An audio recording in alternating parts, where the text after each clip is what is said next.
Hey everybody, welcome to another episode of the Daily D. And as you all know, I believe everyone should create their own economy, and part of the economy is health.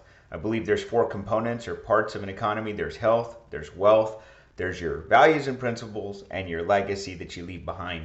So today we'll talk about health and some of the beliefs that you may have and how that relates to creating an economy. So when I was a kid, I was taught a few things, and maybe you were too. And maybe you weren't taught directly, maybe your parents didn't say, like mine didn't say certain things, but you could tell, or you could get the what we'll call the gist of it from observations. But some of the things were said to me. For an example, and this may not have been said by my parents, may have been said by TV, but milk does a body, and you all know the rest. Good, right? And I would think of those kind of things when I was a kid. You know, they did say eat your vegetables, but nobody made you do it, right? They said make sure you eat 3 meals a day, right? But maybe some people didn't. So there was some education at school and through TV and infomercials and things that really got to us. But what did we really learn? And so here are some of the things I knew as a kid, right? I knew milk did a body good. uh, Salads are good for you. You ever knew that one? A salad is good for you. How about protein makes you muscular? I learned that as a kid. How about this? This is interesting because this I did learn. Pills, they solve all problems, right? Medicine is the solution. Learned that as a kid. Everybody would pop a pill. Food makes you feel better. I've been there, right? Eating only things you like is a good thing, especially when it comes to children, right? You tell your children to eat their vegetables, like, yeah, I don't want to eat my vegetables.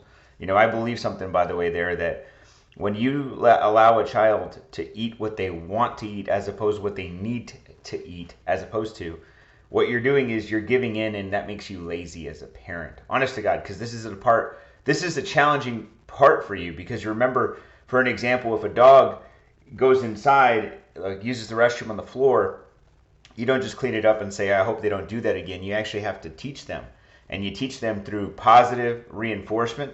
When you do good, you get rewarded. When you don't do good, you don't get rewarded, or you even get punished, right? There's some good and bad. I'm not a parent by any means yet, but I feel like this is the way I learned, and I learned like that today.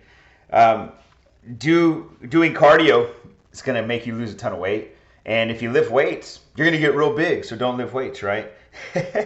um, there is surgery that can fix pretty much anything, and you know, cosmetics is all. That's all it's about. Looking good is better than feeling good. So all of these things I learned through observation or through some sort of statement that was made to me.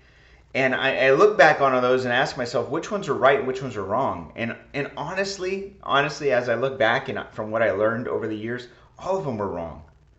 You know, milk doesn't do a body good, by the way. It doesn't. Do all the research you want. Google, is milk good for you?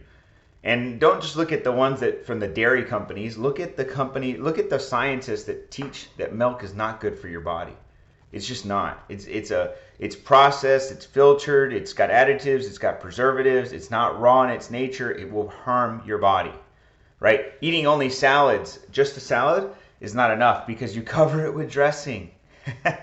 Right? Protein doesn't make you muscular, it maintains muscle mass. It also creates a healthy balance in muscle and fat tissue.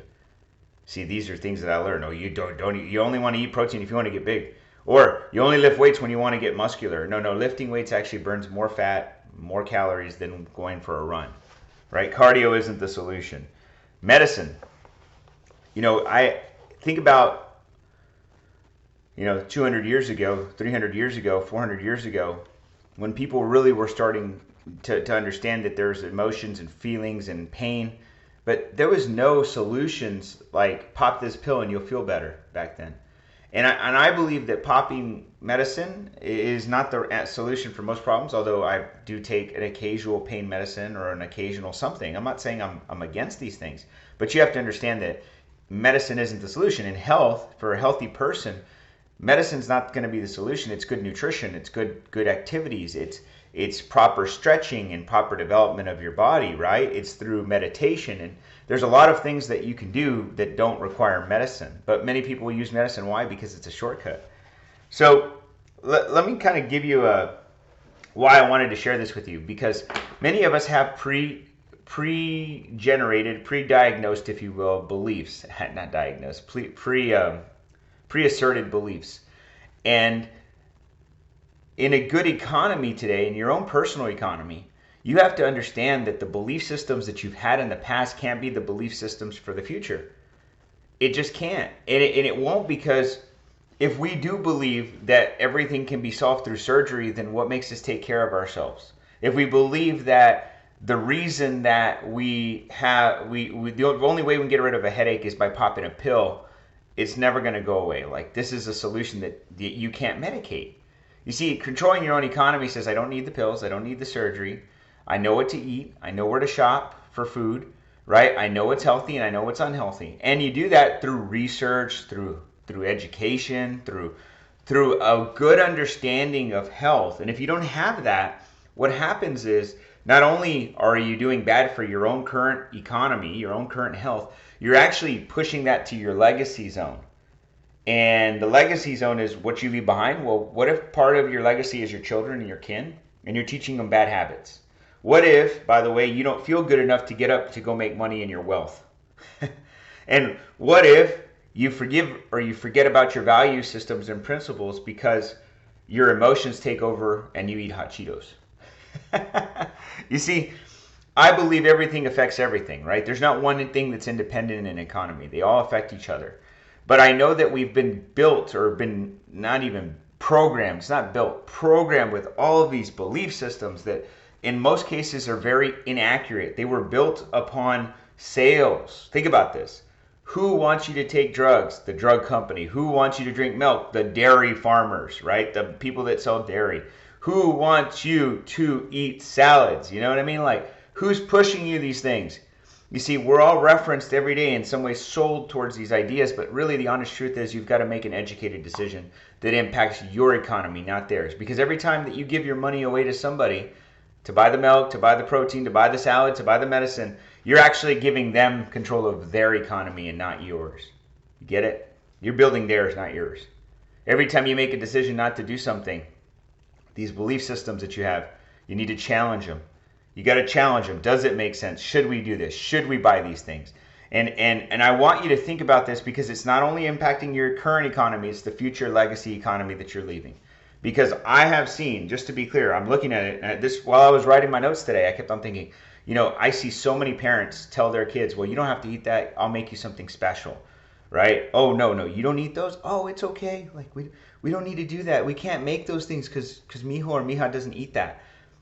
The whole point about this stuff, and now I'm not trying to tell them to eat anything bad. If you know it's good for them, then they should eat it. Now, I'm not trying to tell them that you should eat anything that's probably not healthy, but what I'm getting at is, every time you don't make a correction in the early years, what you're doing is you're allowing them to have those bad habits for the rest of their lives. And I think when we don't do that, because my parents didn't do a lot of it for me either, I think what they're doing is they're allowing themselves to be lazy as a parent, because you can have a critical conversation, what we call difficult dialogue. And you can say, the reason we're going to make you eat this is because it's good for your body. You want to be strong. You want to be healthy. You want to be good to the world, right? You want to be able to play sports and be active. And you want to give, right? You want to do good, right? Yes? Do you want to do good in the world? Do you want to be rich, son? Do you want to be healthy? Do you want to be the man? If I were talking to my son, he'd say, yeah. Then eat the asparagus, man. All right, guys. I wish you nothing but health, wealth, success, but most importantly, freedom. Have a great day, guys.